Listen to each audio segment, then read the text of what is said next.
一般の方の高級時計のリテラシー知識の部分が向上させられるっていうこの効果は非常に大きいのかなと思いました。これは今までのスウォッチストアのあり方自体が変わるんじゃないかなと思っています。どうもこんにちは。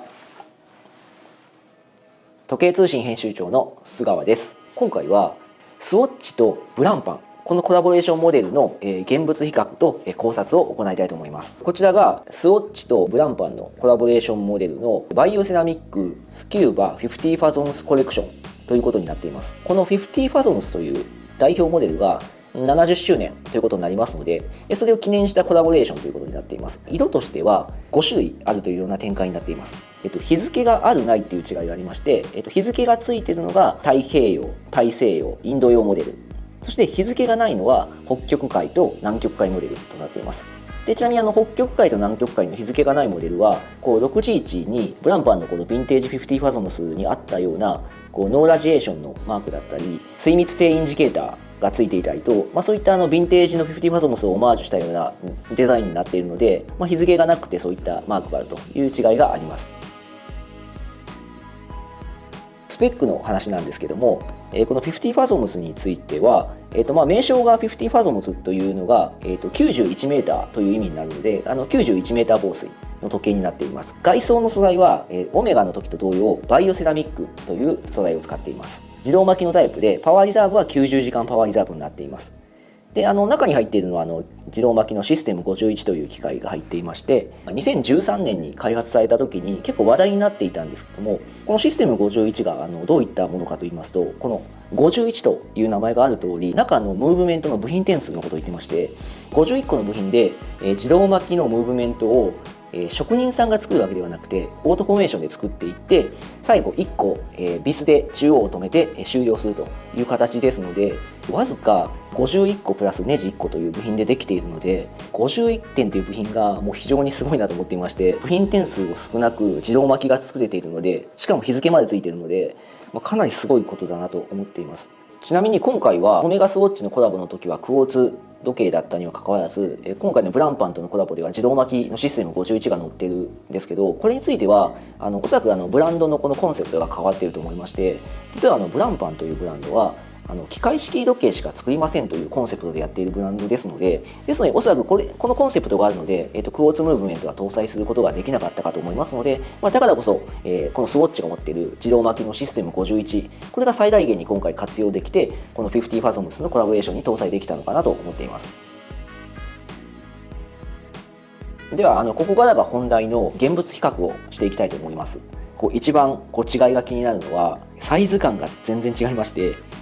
このオリジナルのこの50ファゾムスというのはケース径が 45mm 約 45mm なんですけど、スウォッチブランパンの方に関しては 3mm 小さい 42mm ぐらいのサイズになるので、ちょっと小ぶりかなというふうに見えます。厚みもですね、オリジナルモデルの方がちょっと厚みがありまして、オリジナルモデルが 15.5mm、 コラボモデルの方は 14.5mm ということなので、約 1mm 薄いかなというふうになっています。このブランパンといえばケースの9時側側面にブランパンという文字が彫られているのが割と特徴的なんですけど、コラボモデルの方はケース9時側側面にスウォッチと彫られていますので、ここはブランパンとスウォッチというところでは違うんですけども、ケースサイドにブランド名を彫るっていう点では、共通している部分になるかなと思います。裏蓋についてはこのコラボモデルの方はシースルーバックでガラス越しにシステム51が見えるという風になっているんですけども、オリジナルモデルの方はもともと金属裏蓋でシースルーバックではないので、ここは違いではあるんですけども、ただ最近のブランパンの50ファゾムスもチタンモデルなので、シースルーバックのモデルも登場してますので、そういう意味ではオリジナルモデルもシースルーバックモデルがありますので、そこは共通しているとも言えなくもないので、そこは、今のブランパンであれば共通事項にはできるかと思います。あと裏蓋がですね、オリジナルモデルというのは、スクリューバック、回転して開ける裏蓋になってますが、このコラボモデルは実際はこの裏蓋開くわけではないんですけども、この回転させる溝というのはこのスクリューバックの溝をあえて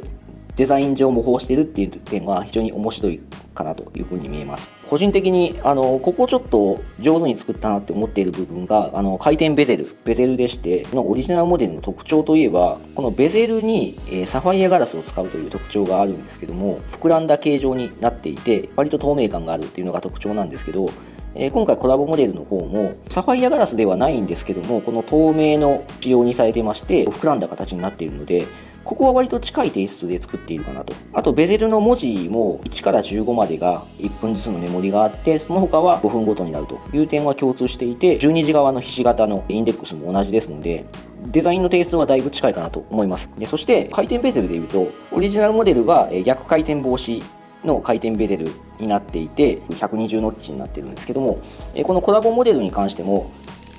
逆回転防止しっかりついておりまして、一周を120刻みでいう120ノッチっていうのは一緒なので、ここは上手に再現できているかなと思います。文字盤は似てるところと似てないところがあるっていうのが印象なんですけど、色味でいうと今回のコラボモデルに関してはかなりカラフルなカラーリングをしてきていますので、割と遊び心があるのがこのコラボモデルの文字盤かなというところになるんですけども、オリジナルモデルは割と黒文字盤だったり青文字盤だったり非常にシックに作る文字盤になっているので、そこはかなり遊び心があるないっていう点では違うのかなと思います。ただしインデックスの12369という数字で他に三角インデックスを作るあたりとか、あと針の形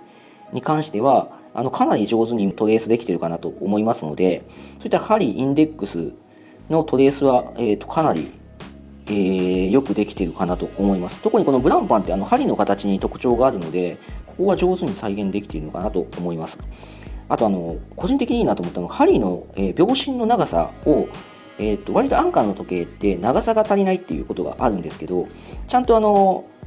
秒針の長さが端の方までリーチしてますので、このコラボモデルの針ってかなりうまく作ったなという印象です。はい、そして次に風防ガラスですね。ガラスについては、このオリジナルモデルの方はサファイアガラスの高級ガラスを使っているというところがあるんですけども、今回のコラボモデルの方は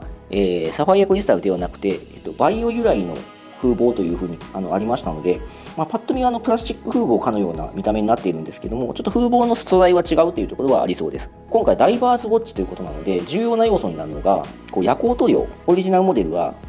針、インデックス、ベゼルのインデックスに夜光塗料がついているんですけど、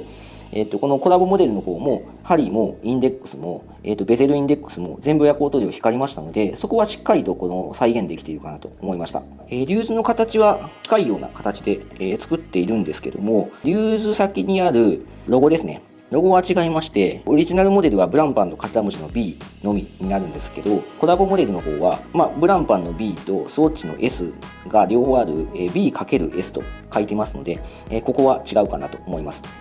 あとオリジナルモデルのリューズは、ねじ込み式のリューズになっていますので、このコラボモデルは、ねじ込み機能はないので、単純に引っ張って押すだけの操作にできますので、ねじ込みリューズかどうかっていう点では、違うということになっています。あとベルトのお話をすると、ベルトは、基本的にこのコラボモデルの方はいわゆる、NATO ベルトですね。ラグのピンが固定されてますので、基本的にはこの NATO 仕様で使うのがこのコラボモデルになっています。で一方オリジナルモデルに関してはクロスバンド、ラバーのカウチュ式のバンドもしくはあと金属バンドがつきますので、このベルトのテイストはだいぶ違うかなというふうになります。ちなみにベルト先についている、微状の形というのは、基本的には同じような近いようなデザインで作っていますので、微状の形は、近いようなものにできているかなと。ただ素材はもちろんバイオセラミック製の微状と金属製の微状というのはもちろん違いますので、そこには違いがあるかと思います。中の今度ムーブメントのお話をすると、ムーブメントはコラボモデルがシステム51になっているんですけども、ブランパンの方は自社製ムーブメントが入っていますので、ここは違うかなというところがあります。スウォッチとブランパンのコラボレーションが登場して、これがどういった意味を持つのかという考察を行っていきたいんですけども、前提としては2022年、これの1年前ですね。まずはこのオメガとスウォッチのコラボレーションが出て、まずはこれが大きな話題になったっていうのがまず重要なこの要素になっていまして、この1年後の2023年にもう一度スウォッチとブランパンという形でコラボレーションモデルを出したことによって、もう一回このスウォッチの話題性っていうのがぐっと上がりましたので、話題性の継続っていうことは非常に大事に考えているのかなと思いましたので、第2弾を出したことによってこの話題が継続できたというのが非常に大きいと思います。スウォッチが話題になっている状況をこの上手に使っていくっていうのがこのもう一つの私の考えなんですけど、高級時計に興味がある方だけではないその一般の方にもこの、ブランパンという名前とか50ファゾムスという名前が知れ渡ることになって、一般の方の高級時計のリテラシー知識の部分が向上させられるっていうこの効果は非常に大きいのかなと思いました。今後もし、このスウォッチがコラボレーションを毎年のように続けて、どんどんそれが積み重ねができていくと、今度スウォッチの中で例えばスウォッチのお店に行った時に皆さんが知ってるモデルがお店に並んでいるっていう状況ができるので、これは今までのスウォッチストアの在り方自体が変わるんじゃないかなと思っています。で今まででやったら、スウォッチのお店に行ったらこのモデルが欲しいというよりも多分たくさんある種類の中から自分の好みのものを選ぶという基本的な購入方法だったんですけど、これからはスウォッチのお店に行くと有名な知ってるモデルがあるという状況になるので、このスウォッチストア自体のちょっとこの在り方さえも変えてしまうようなことが今後このコラボレーションを続けると生まれてくるかと思いますので、そういった意味で今後のスウォッチの在り方、そしてスウォッチグループ全体だったりとか、あとはこのコラボ先のブランドの知名度の向上とか、もういろんないいところがあるので、これはもし続けていくんであればこのスウォッチ、そしてスウォッチグループはすごいいい戦略になっていくんじゃないかなと思っています。ということで今回は、スウォッチとブランパン、このコラボレーションモデルの現物比較と考察を行ってきました。基本的にはこのスウォッチがベースになっているということを考えれば、金額相応のクオリティではあるものの、ただ、ベゼルの、このサファイアクリスタルがついているオリジナルモデルのベゼルに近いような見た目にしている再現度とか、あと針の形の再現度とか、特にベゼルと針の形の再現度っていうのは結構高いのかなと個人的には思いましたので、そこは上手にトレースできているかなと思いました。今後もし、スウォッチがどんどんコラボレーションを続けていくんだったら、面白い展開になるなっていうお話をしたんですけど、ブレゲのマリーンとかタイプ20とか、あとオメガの C マスターとか、いろんなコラボが今後登場すればもっと面白い展開になっていくかなと思いますので、今後もそういった点でもこのスウォッチ非常に注目していっていいのかなと思っています。この動画が気に入っていただけましたら、いいねボタン、チャンネル登録、そしてコメントをお待ちしております。こちらの内容は時計通信のブログの方でも配信をしておりますので、そちらは概要欄にリンクを貼っておきますので、またご覧いただければ嬉しいです。